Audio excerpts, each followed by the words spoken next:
My name is Claire, and there is one evening I will never forget. Though many years have passed since it happened, life has given me so many ordinary days that have slipped quietly into memory. But this one, this single evening, still glows in my heart like a candle that refuses to burn out.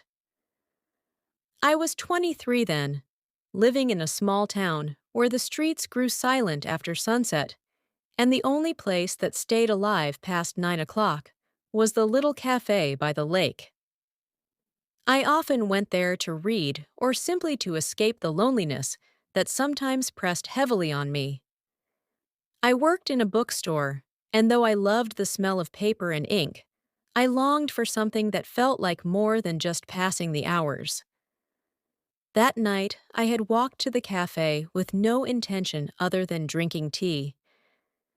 The sky was painted with soft streaks of violet, and the lake mirrored the colors as if it were a second sky.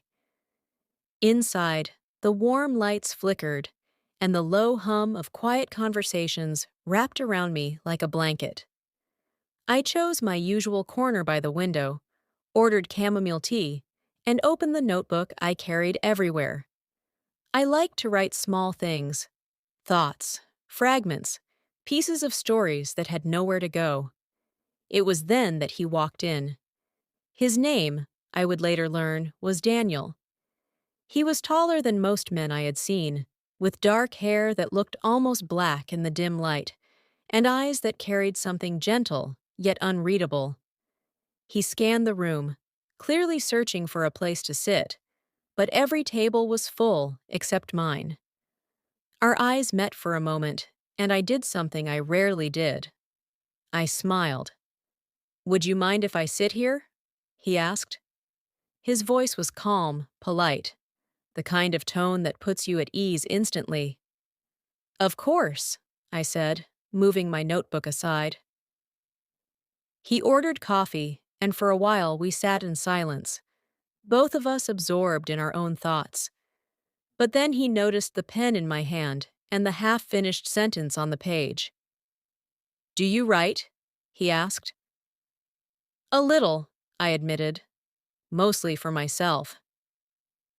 "May I ask what about?" I hesitated, then laughed nervously. "About things I don't want to forget. And things I wish I could imagine better." He nodded as if he understood completely. "That's beautiful," he said softly. From that simple beginning, a conversation unfolded that felt nothing like small talk. He told me he was passing through town for work, that he rarely stayed in one place long. I told him about my quiet life, my bookstore, my love for words. We talked about favorite books, about music, about how strange it is that two strangers can sit across from each other and feel like old friends. The world outside the cafe disappeared. When the cafe announced closing time, neither of us wanted the evening to end. We walked along the lake instead, the night cool and fresh, the water glittering under the moonlight. I remember the sound of our footsteps on the path, the way our shoulders brushed lightly from time to time, and how it felt both exciting and peaceful. At one point, he stopped and looked out across the water. "Do you ever feel," he said, "that life is waiting for you to make a choice? That if you don't, it will just pass by, like this lake keeps flowing no matter what we do?" I had never heard someone put into words the exact restlessness I often carried inside.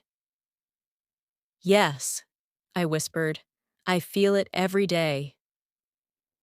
He turned to me then, and though he didn't touch me, the air between us felt charged with something unspoken. "Then promise me," he said, "whatever happens, you'll choose. Don't let fear decide for you. I didn't know why." But I nodded. We reached the edge of the park, where the streetlights glowed faintly. He smiled, a smile I can still see when I close my eyes, and said, "I'm glad I found no empty tables tonight." So was I.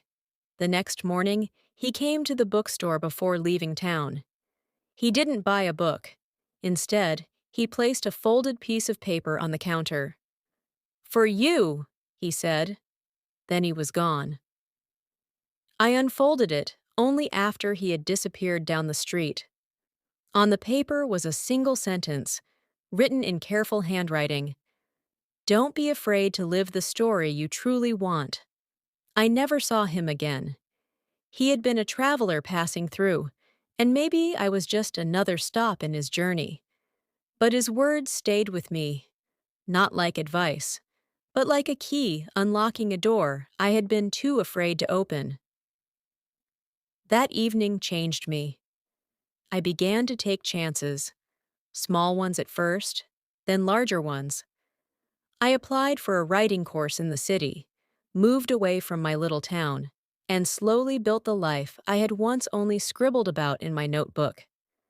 There were failures, yes, but there were also joys I could never have known if I had stayed where I was. And sometimes, on quiet nights, when the sky is violet again and I sit with a cup of tea, I think of Daniel. I wonder if he ever knew what his words did for me. I wonder if he remembers that girl in the corner of the cafe with her nervous smile and unfinished sentences. But whether he does or not doesn't matter. What matters is that for one evening, under soft lights and beside a lake, two strangers met, and one left the other with a gift that outlasted time.